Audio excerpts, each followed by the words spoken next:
a little bit after 6 o'clock. We'll go ahead and get started. Let's call the Johnston City Council work session number 25-16 to order. Cindy, roll call, please. Councilmember Coe, Here. Evans, Martin, Here. Reddy, Burkhart. Here.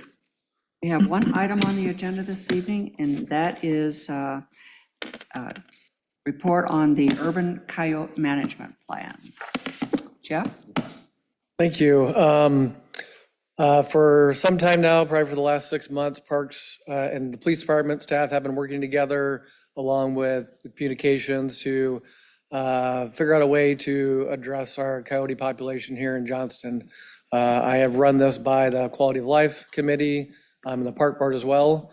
So we kind of want to run this by you guys as a whole, and then if we agree with all the language that's in it and everything that's good, we would bring it back to you guys to be adopted by the council. The purpose of our coyote management plan is to increase awareness and knowledge of coyotes in urban settings while also providing helpful information to citizens and the city for preventing and responding to a coyote conflict. Big chunk of at least the first half of this plan is a lot of education on coyotes' history, diet, habits, and ecology. So that's kind of what the first few pages are. Why do we have coyotes here in our area? You know, where'd they come from? What their diet is, what they like to eat. That you know that their habitat, they're in heavily wooded areas, they're in prairies. Biggest thing that I kind of find interesting is the year of the life cycle of coyote, and that's I think a good thing to educate the community. Is the reason why I think coyotes are a problem when they are in the urban setting is because when they have their cubs in town, just like every parent wants to do, they want to protect their kids. So if we have people walking on the trail and there's a den of coyote or a couple of coyotes and their pups, the mother or the adults are going to try and escort you out of their area. You know, people think that they're stalking you or whatever, but they're really just trying to, hey, this is my area where I'm hanging out with my kids. Please keep moving on. So it's kind of key, important to talk about their life cycle, when they're breeding and when they're pup rearing, and then also when the kids are gone, and also when the pups kind of get a little bit older, they get a little more vocal. They're out there hollering and cheering at each other, and that's when people hear a lot of noise, and it really isn't anything other than kind of teenagers being teenagers. And so this kind of does a good job of describing all of that. Talks about how they live and that they're kind of a pack type animal. Obviously, they're very protective of their cubs. Obviously, their role in nature. I mean, they're killing off some of the other invasive or not invasive species, but rodents and other things like that could also be problems for homeowners as well. So they're kind of scavengers and cleaning up some of that stuff that's out there. So then we kind of get into the guidance for citizen, and kind of talks about what they can do, or I guess what they can do to help keep coyotes out of their neighborhood. So it talks about like not leaving your trash open, not leaving food out on your grill, keeping your small pets on a leash or in a yard, keeping your yard fenced in. They actually show some things up here that you can put coyote rollers on top of your fence so that they can't hop over your fence and get in. Keeping your pets on a leash, even if they are in your yard, or if you're definitely walking them on the trail system out in one of our parks, keeping them on a leash.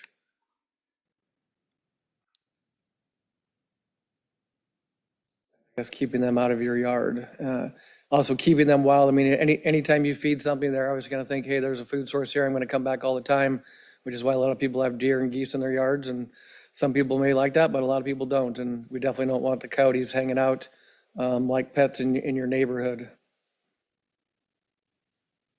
Then it kind of talks about things that you can do if you do encounter one. So if there's one within 30 feet of you, they talk about hazing, and it's getting yourself big, yelling and screaming, making noise. Talks about backing away from them but not running. Always keeping an eye on them at all times. If they are in your yard and you have access to a garden hose, spraying with that. Again, loud noises, whistles, noisemakers and things like that. And so then it gets into the action steps for what community members should do in any of these instances. And we kind of modeled this on the city of Urbandale's one. We did a few tweaks, and this is one of the areas we tweaked because we didn't see a lot of differences between what a citizen should do in the observation and sighting mode. So if you observe one, like you're hearing coyotes yelling off in the distance, if you maybe hear somebody, you don't actually see them, or if you do see someone or do see one, but it's not within close proximity to you. The same steps that we want them to do is, hey, notify the park and rec that we've seen them, or we know that there's some active in an area, especially if it's in one of our parks, so we can kind of document and keep tabs on that. If we're starting to hear that, hey, 5 or 6 or 10 different people have reported the same thing happening at Terra Park, we may then want to go out and put some additional signing up to just be like, hey, in this area, we've heard of some sightings of happening, so be careful when you're in this area. And we would probably have those out, during the rearing of pup type things, and just kind of become aware. Or if it's in someone's neighborhood, we might want to put something out on social media that says, hey, in this neighborhood, there's been some coyote sightings, beware, and then all the educational things we talked about before, keeping your pets on a leash, that type of stuff. And then in the encounter incident section, it was call the Parks and Rec Department, which we would log it, and then we would notify police if anything was warranted. We again may post some additional signage. So for the first observation, sighting, encounter, or incident, our main point of contact would be contacting Park and Rec. We would be keeping track on a spreadsheet of locations and times and things like that, and sharing that with the police department so that both of us would have that to be aware of it. Then when it got into the attack part, whether it be on a human or a pet, that's where we would kind of escalate things and have them contact the police department, let them know about it. They would, of course, investigate it, do whatever reports they need to do, and then probably update our Excel spreadsheet with that, so we can keep track of things. So that's when things kind of escalate quickly, or escalate to where it would be a kind of more of a PD involvement.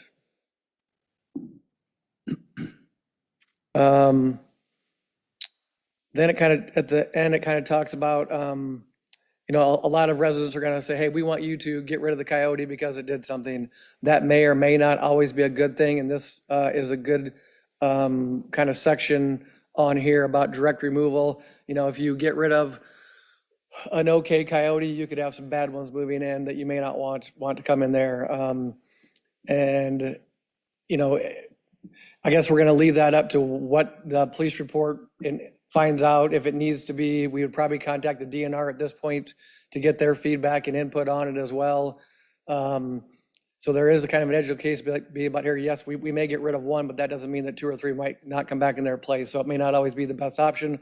But if we are going to do any removals, it would have to be done by a DNR licensed certified removal type person that would be under them. So, and that might happen via snaring. It might be some other kind of lethal force to take care of it. But we would want that to be done by a responsible person, not just a homeowner firing a gun out in their backyard.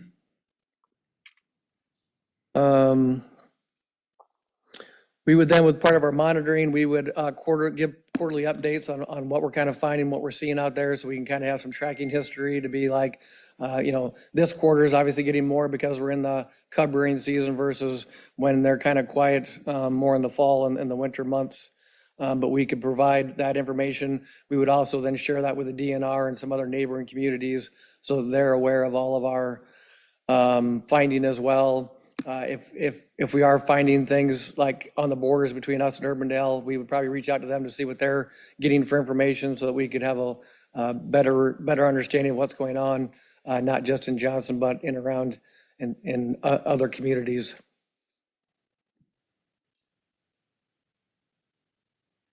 So that's kind of our monitoring. Outreach.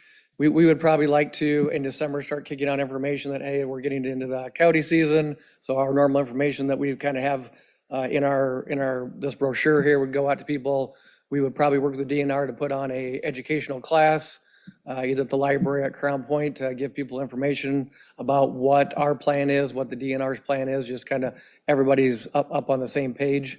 So we would do that ahead of the season. If any areas or parks or neighborhoods start to see higher levels of concern, we might want to reach out to them through the Nextdoor app or putting things on doorways and things like that. People just kind of let them know that there's been an escalation of coyote activity in the area. We just kind of want to make people aware of it. So whatever we can do best, either through signage, door hangers, or social media, we would do whatever we need to do to kind of make sure everybody knows what's happening. Jeff, sorry to interrupt. The one on this page here with the monitoring and the education outreach, and I think this document is really good about, I think, making a lot of things really clear, right? Like the difference between a sighting and an encounter and an incident. That's, I think, really pretty clear to understand the pretty significant distinctions about those. The one area where I get confused about is when you start talking about different types of traps, right? So in this page, it starts talking about foothold traps are safe, but snares, and then I'm not even sure if snares are good or bad. But then it goes on to say, additionally, it's unlawful for an individual to place or attempt to use any type of claw, spring, or metal trap. And then there's kind of a drawing or a picture of a trap. And I'm very naive, so I'm not, but as far as traps, so I don't know if this is a good or bad trap that is pictured here. And so if it's a bad one, I don't know if the idea is to sort of say, don't use these kind of traps. I don't know if we want to have a circle and a line through it or something, because I saw that and to me, it was almost like, I wasn't sure if you were encouraging to use that kind of trap or not. Well, if any trapping was done, it would be by the DNR licensed person. So we would work with them to make sure they are doing what is right. But like this one that's shown in the picture, it doesn't have the claws on it. It's a foothold with like 2 bars. It's not clawing on it and tearing like, at the flesh or things like that. So I would say this is a good one versus the claw ones. No, I'm wrong. Yeah, okay. So that's just an area, I think, where we may be presuming more knowledge of the resident than they really have. This is a conibear trap. It's a body trap. It's actually made for smaller animals. So I'm going to talk about some of the trapping stuff when we get into my cycle. But point taken as far as what's a good trap and what's not. That is just a little. I think that's I think the snare, when we start talking about different types of traps, that gets confusing to folks. So on that same vein, if no trapping is to be allowed by anyone but these certified folks, I'm not sure I would have any good trap or non-X trap even explicitly illustrated there anyway, from that standpoint, because I wouldn't want to encourage someone to be able to take that into their own hands. So anyway, thanks for bringing that up. Very good point. So again, there's kind of just an overview of what to do when you do experience a coyote, kind of getting loud. Here are the signs that Urbandale is using. We would obviously change ours, have the Johnston logo on it with the Park and Rec phone number on it, or the police department non-emergency number when we would do those. So the left sign is something that would be posted all the time. The sign on the right would be one that may only go up when we're experiencing a higher level of activity or observations happening in a park or a trail area or something like that. So those wouldn't be up all the time. I was just going to say, my one comment about the sign that the Urbandale's using, the one on the left where it says a coyote approaching people or pets should be reported. You might want to say within, say, 10 feet or 15 feet. I mean, we all know there's been lots of coyote sightings, and it says here, if you just see a coyote, it's not, you know, if you're just seeing one, you don't need to consider that an unsafe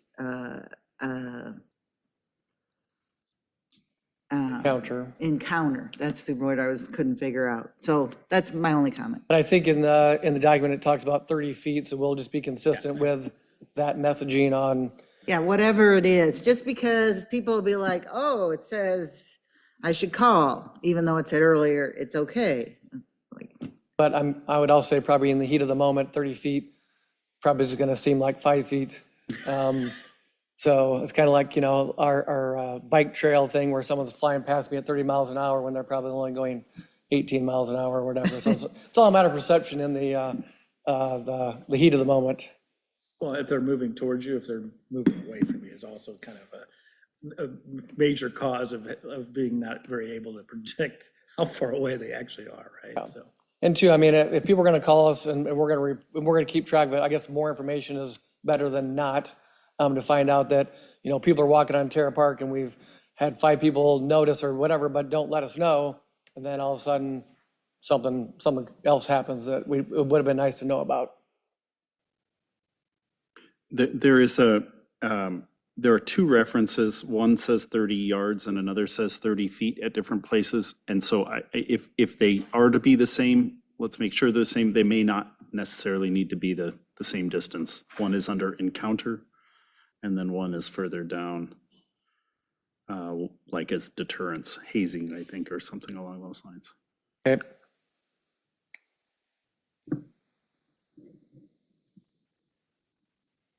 And then we kind of just have a sample letter of if we're going to be doing any trapping in a neighborhood or in a park, we would want to be able to send something out or put a notice out to let people know that this was going on in their neighborhood, just to be aware of it. And that's very similar to what Urbandale sends out to their people. And then the last page is just kind of like where we got all our information from about coyotes and what our plan is. So, any other thoughts or concerns or questions about any of that? Is there, I'm looking back at page, of course, in this browser, on the document, it says page 12. And you have a category, as these are kind of escalating encounters. In fact, you call one an encounter, and then an incident, and then a pet attack. And there's 2 then definitions of attended pet and unattended pet.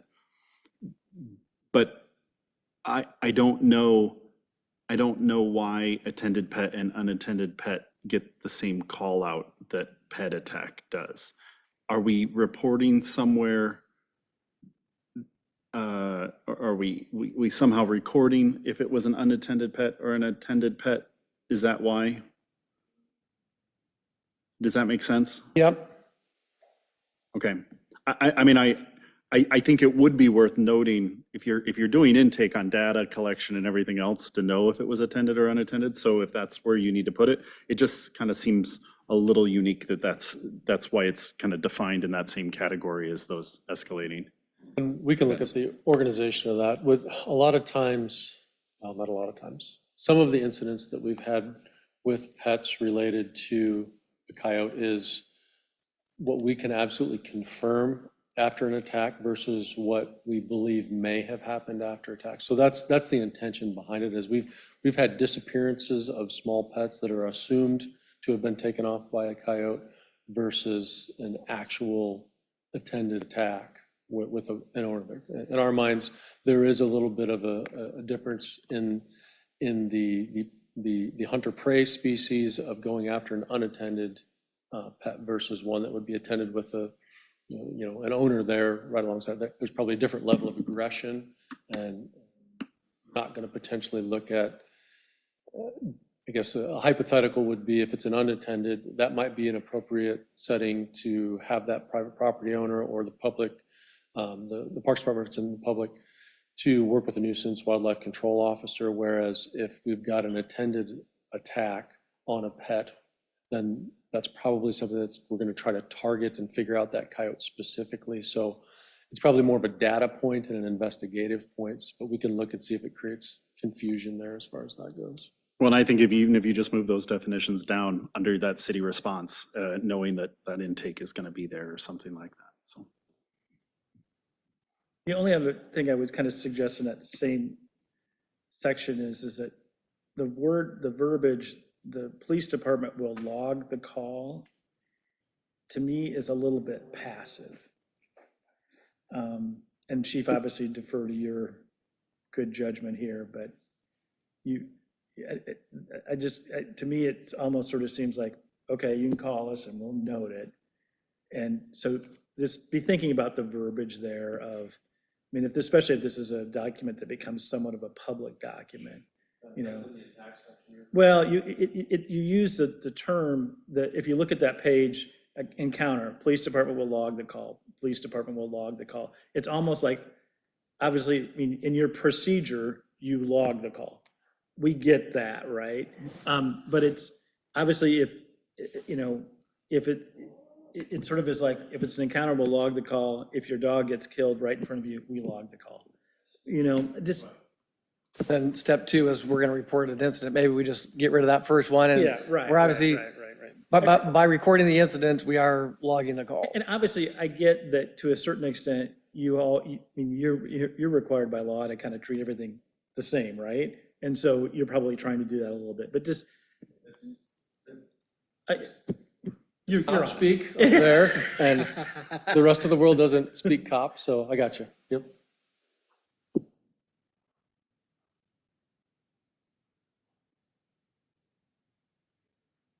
You know, I keep looking at this sign and then scrolling down into the letter.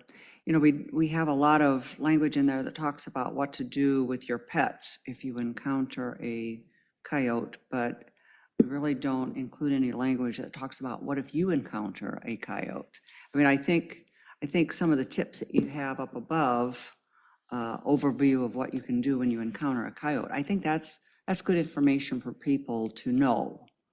You know, I visit the parks. I don't have a dog, but if I come upon a coyote, you know, what am I supposed to do? Am I supposed to, you know, be big, make noise, or do I just, you know, until I read this, I didn't know what to do. A lot of that is on page 9, which is the hazing and yelling and waving noisemakers. Yeah, what I'm suggesting is, I know it's going to be on the website. If I'm out at Terra Park and a coyote comes across my path, I'm not going to go to the city's website to find out what I should do about that. So I'm thinking that maybe somehow we need to, probably not all the information that we have there on how, you know, what you do if you encounter a coyote, but just 2 or 3 tips. And somehow, you know, you know, if we put too many words on a sign, people aren't going to read it. They can't see it. I mean, we've got that problem already. But maybe there's some language, I can see some duplicative language in the one sign. Maybe there's some language we can take out and replace it with 1 or 2 lines of, if you encounter one, you know, make yourself big, make lots of noise. Okay. Don't say meat, meat. What's that? Don't say meat, meat. Beep, beep. Payroll runner. Coyote never caught him. That's true. Maybe you should. I bet your kids don't know that. Anyway, just, again, I don't have a dog, so all of that information is helpful, but it doesn't tell me what to do. We had talked about possibly putting a sign with a QR code on it that would take you to the site, but obviously you're not going to pull out your phone and QR code. The coyote is standing right there. Yeah, and we could probably also tell you the 3 things that you should do most likely. And again, you might just freeze and flight and run away, and probably was the worst thing to do, but Right. that's your natural instinct to run away. And the thing, most coyote interactions, coyotes fear people, at least still today they do, right? I mean, they're going to see humans and avoid this situation unless they have cubs, right? That might be the one. And so, Or if they're sick. Yeah, The other thing that this talks about is, you know, don't go hazing one if it looks, you know, foaming at the mouth, whatever like that. right, yeah. So that for the most part, most interactions that people are going to have with the coyote is going to see the human and avoid the situation. They're going to be moving away from the humans. So that's the good news. But there are, obviously, if they have pups, they have a natural kind of reaction to protect, you know, which I think we can respect. So So hopefully, most of the times that our citizens are going to be interacting with them, it's not going to be, especially if a human is present, it's not likely going to be a challenging situation. But the more challenging situations are when the coyotes are interacting with pets and there isn't a human around.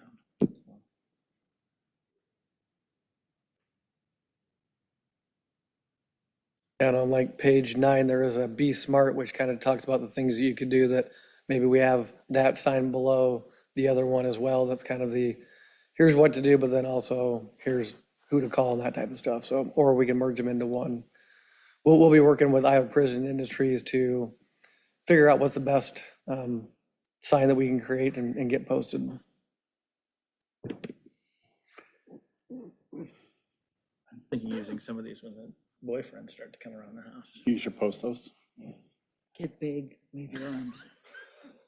Air horn, I noise think they're maker. gonna be aware that you can't use traps unless there's. Well, we'll get this all kind of tweaked and adjusted and get it back to you probably next month, so.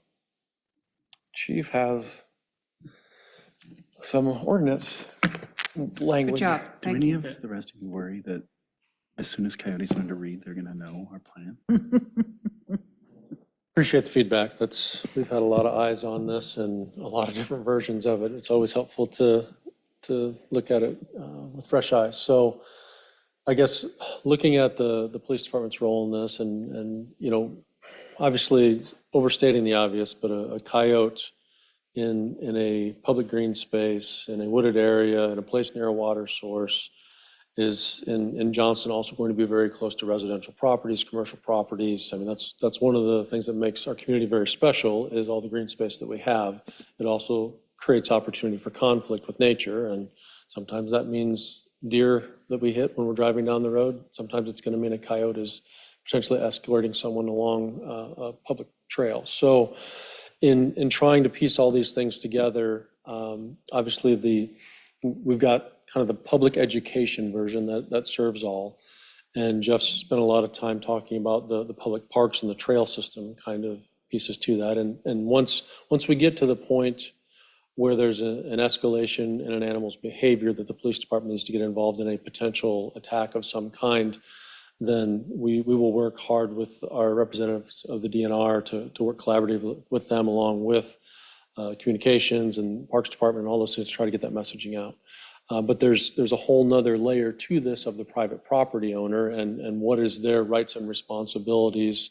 Again, if you have a wooded lot or you live near a wooded area and you've got coyotes that are coming onto your property or you've potentially had an incident with a pet. So we've really had to do a lot of research and a lot of legal research to the credit of our city attorneys. They've been great advisors on what we can do and what we can't do. And we started with a pretty broad net of let's empower our property owners with as much ability as possible to regulate these circumstances on their own private property. And what we found is there's really some limitations to that, and that's due to prior precedent in the legal system as far as the essentially wildlife that passes through the state of Iowa. There's a court ruling back from 2013 that says that wildlife is property of the state of Iowa and that the Iowa DNR is the regulatory body for that. So a city cannot go forward and put ordinances at a local level in place that would empower a property owner to a degree that conflicts with state law, hunting licenses, trapping licenses, seasons, all those things of that nature. So what we've had to do is really kind of drill down on what we can do. And the best part of what we see as far as options for private property owners is this concept of the nuisance wildlife control officer. And that was a new term to me a couple of years ago, but we're quickly learning about it. And the essence of it is the DNR has a certification program that any person can go through, and it's a long application packet, and there's a lot of reporting mechanisms to it to become certified through the state of Iowa as a nuisance wildlife control officer. And what that does is it gives that individual or that company the opportunity to work with private property owners to reduce or remove nuisance animals on private property owners. So in order to do that, though, there's certain changes that we have to make to our city code to allow for those certified nuisance wildlife control operators to operate in conjunction with our ordinances. So the first item that I've got pulled up is discharging weapons. We have an ordinance that says you can't fire a weapon in the city limits. There's obviously, exception to that when you think about Camp Dodge and other things like that. But we're adding a new section into this discharging of weapons that empowers a nuisance wildlife control operator to be able to discharge a weapon, because that is oftentimes the most humane way to euthanize a coyote. That coyotes, you're not going to be able to catch them in a foot trap and relocate them to another area of the community, or in a have-a-heart trap, the way you might a feral cat or something along those lines. So in looking through that, there are, American Veterinary Medical Association has protocols and standards for euthanasia when it comes to that. So in many cases, it's going to be utilizing a weapon to be able to humanely dispatch that animal. But again, we've got to create space in our code for that. So, but we as a police department still want to be aware of that as far as what's going on. But at the same vein, without this, essentially what would happen is we would have a nuisance wildlife control operator come onto someone's private property, catch the animal, then they would have to call the police department to dispatch the animal. And we don't want to be in that business.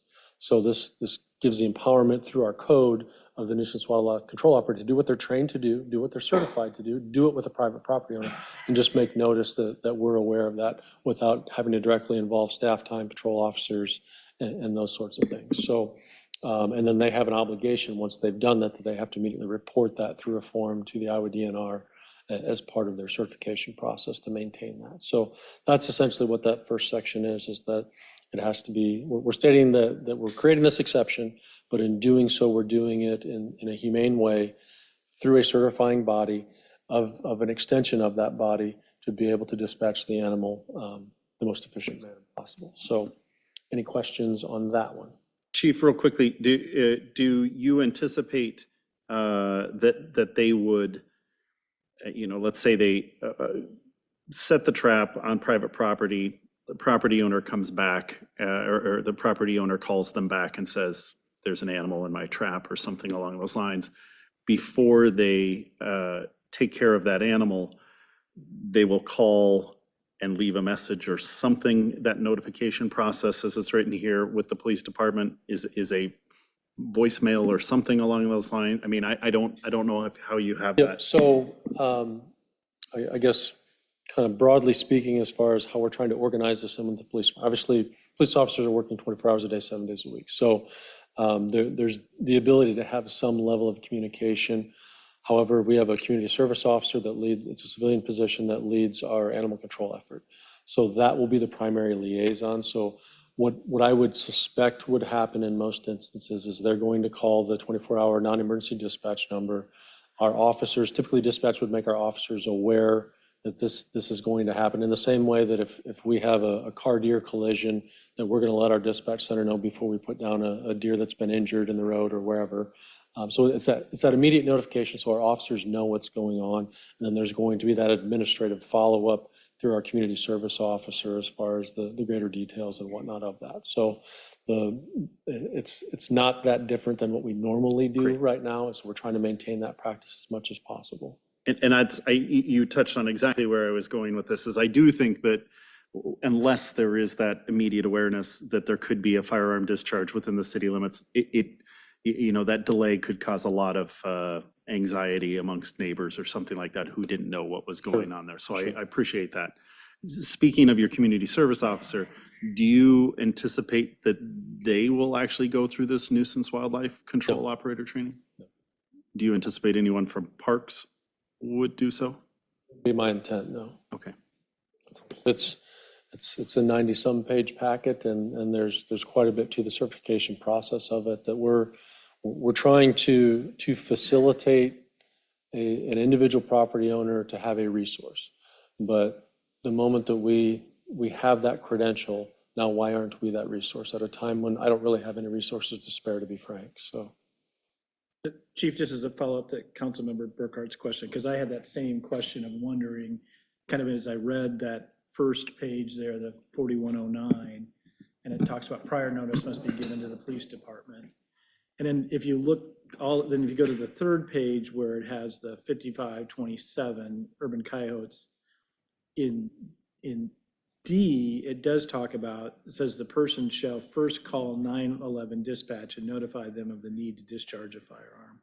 So whatever your preference is to how to do it, whether they call 911 or, to me, whatever your preference is for how you want to do it, if you want to have the 911, I would recommend having that same language up in 4109, just so it's let's say the person comes in, they may not be familiar with how we want to do it.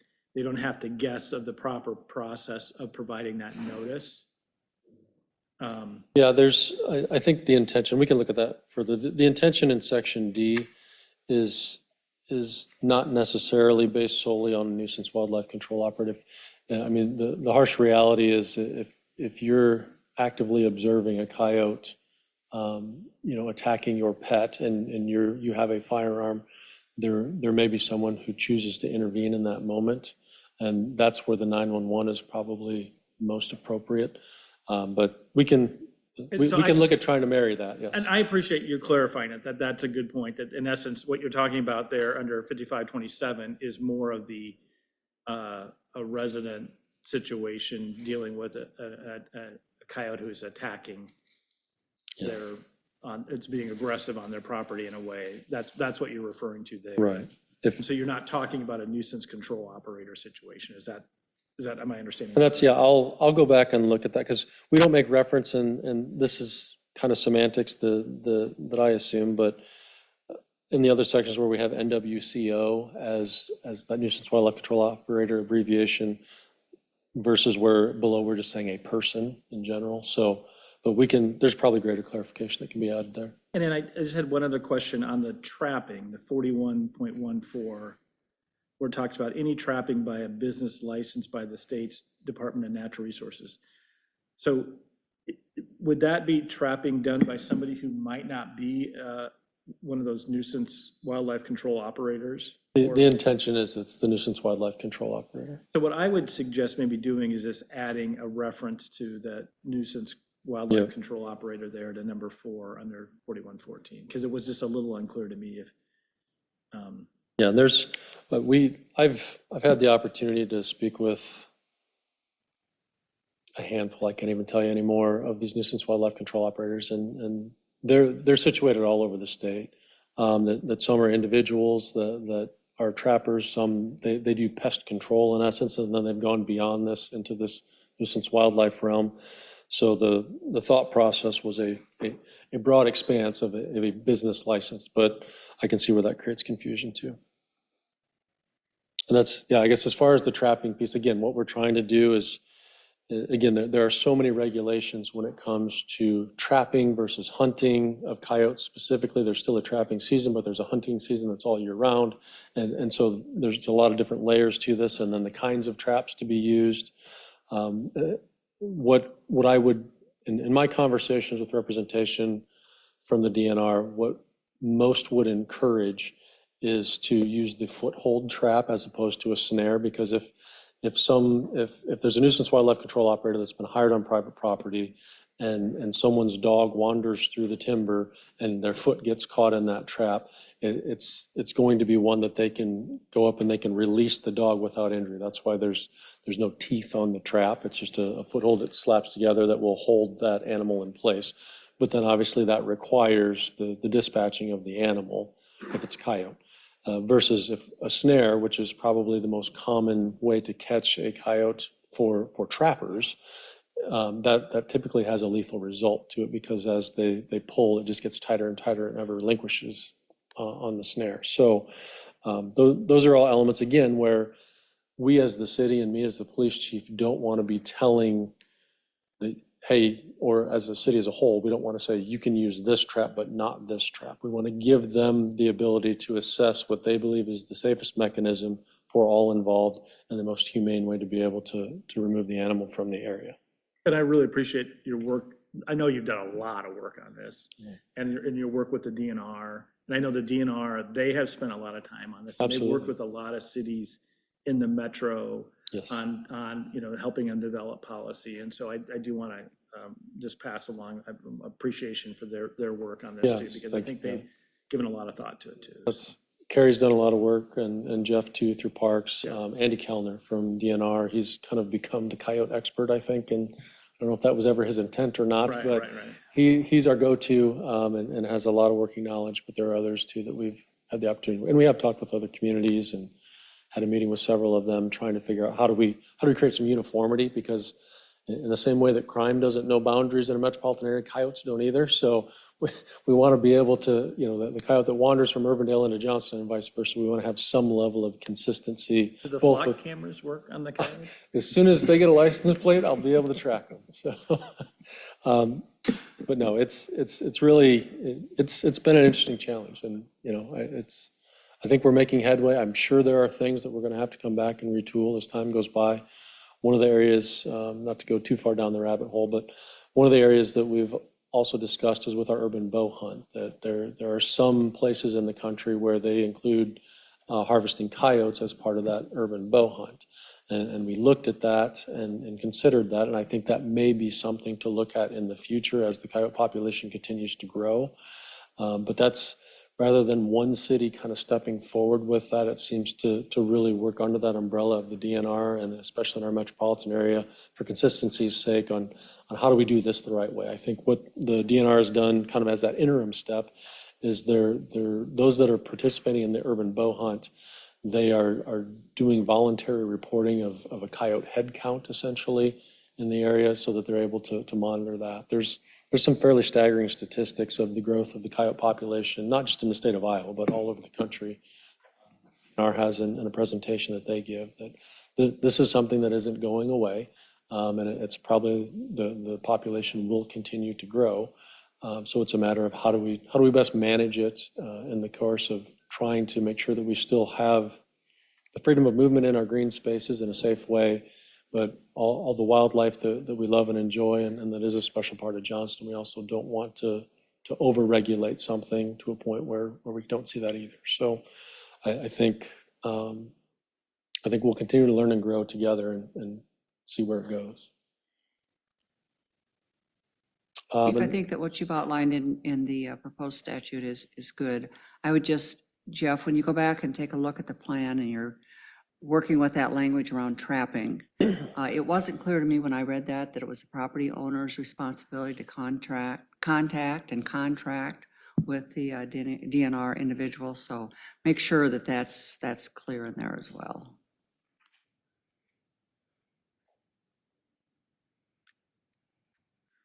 Any other questions or comments, council? If I can just make one more comment in reference to the last piece up here. This is 5527. So when we get to the point of making adoptions of regulations, there's essentially, we've got the information campaign that Jeff's already presented to you. Then we have to do the code changes. So with Chapter 55 is our nuisance and animal control section of our city code. So I'm still working through a few pieces of an overhaul to Chapter 55 as a whole. So my other favorite topic is feral cats, as you all know, that there's going to be some pieces and components to that, as well as dangerous dogs, potentially dangerous dogs, just doing some definition updates and those kinds of things. So this section 5527 that's up here tonight, this is a new section that we're bringing into that Chapter 55, because our code has been silent on coyotes. So within the front end of Chapter 55, there's a definition section that will define what a nuisance wildlife control operator is and all those layers. So it'll be a large effort as far as that ordinance revision. I'll probably be taking that to a public safety committee yet this fall, just to kind of walk through the nuts and bolts of some of that. I think Councilmember Cope and Councilmember Martin are both kind of seen the first draft of that. I got some feedback from each of you on that. So you're going to end up having ordinance action that will take 3 readings, that will update all of Chapter 5 to include the urban coyote piece of that. Then we'll have to have these other changes to 4109, 4114. So it's going to be somewhat of a lengthy update when we get to that. My hope is that we can work that through public safety and kind of bring it all to you at once. So if you want to get down in the nuts and bolts of that, there's quite a bit of substance to the updates. Because again, it's been the better part of 5 years probably since we've updated our animal control code. So there's a lot of just little cleanup things that we've learned again along the way as we've dealt with some of these potentially dangerous declarations of dogs and those other things. So the hope is to bring it all to you in a package, and ideally we've hit the nail on the head, and we can move forward with 3 readings and get it all in place and updated in our code. Chief, the only other thing that I might suggest, that 5527 reference has references to trapping. We already have a reference to trapping in the code, it appears. I don't know if we need to cross-reference that at all. And then the other thing that I find a little interesting about this proposed, or at least draft wording, we don't have a lot of ordinances that actually have a penalty component discussed in them. I see a couple in that same area. The feeding of deer, for instance, has a penalty in there. This may be a bigger question or request, but maybe some consistency about that process of when we're going to state what the potential penalty is and when we're not, because some of these ordinances don't appear to have a penalty anywhere near them from that standpoint. And maybe there's a catch-all phrase somewhere around there that we need to be referencing. I'm searching my memory and I can't recall it, but there, within our code of ordinances, we have a general penalty provision that basically everything in our code is a simple misdemeanor and is also subject to a potential civil infraction. I can't remember which chapter that's in. Okay. But as you read through a lot of our regulatory stuff that the police department does, there's not a specific penalty to that because it defaults to being a simple misdemeanor as far as that goes. But chapter 8 is what's bouncing in my head, but I don't know that that's correct. I'm not sure. Okay.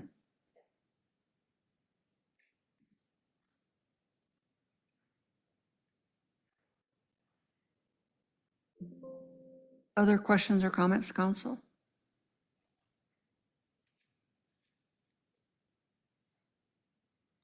Chief, is that it? Like to talk more about anything animal control related while I'm up here? Jeff, anything more? Appreciate everyone's input. Yeah. Thank you. Thanks to both of you. Okay, we have 10 minutes. We can probably go to city administrator staff comments. Yes, Mayor and Council, the only comment I have tonight is I really want to kind of let you guys know we have started the strategic planning work for the city for the upcoming year. And I just really want to say thanks to the department directors for spending a day. It's always a good process, but it's also a very tedious process. I think we had a really good discussion. I appreciate how active and engaged they were in that process this year.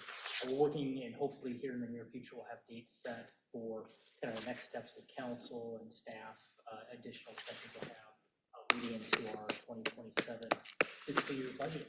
So always an exciting time of year for us. Thank you to staff, and I guess I'll turn over if there's any staff comments. No one's jumping up and down. Nice. Yeah, thank you. Councilmember Evans. Councilmember Coe. I'll pass. Councilmember Burkhart. Two things, both related, and all of a sudden I lost one of them that I was going to make mention of.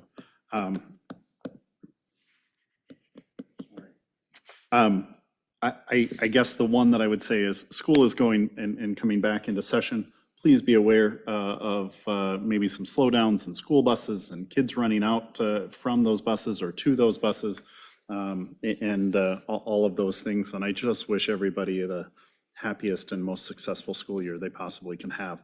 In that same vein, I wish I had more details in front of me, but the mayor did share that that the city council may be able to participate in the homecoming parade. Yes. Have you not received emails yet? I have not Okay. on that. I will follow up again. Thank you. The superintendent said that she would make sure that emails went out to all of you. So Great. you're all welcome to participate and have your own float. The only request is to not make it political or partisan in any way, not make it a campaign opportunity, just come and show your support for the school and homecoming and wear your purple and gold. Perfect. Sounds great. So thank you for clarifying that as well. So with that, I yield. I have nothing. Just want to give a thanks to our staff. We've had several different community events since the last time we met. Tunes at Twilight, the Mayor's Run for the Trails, both incredibly well attended, and the staff did an amazing job of supporting those activities.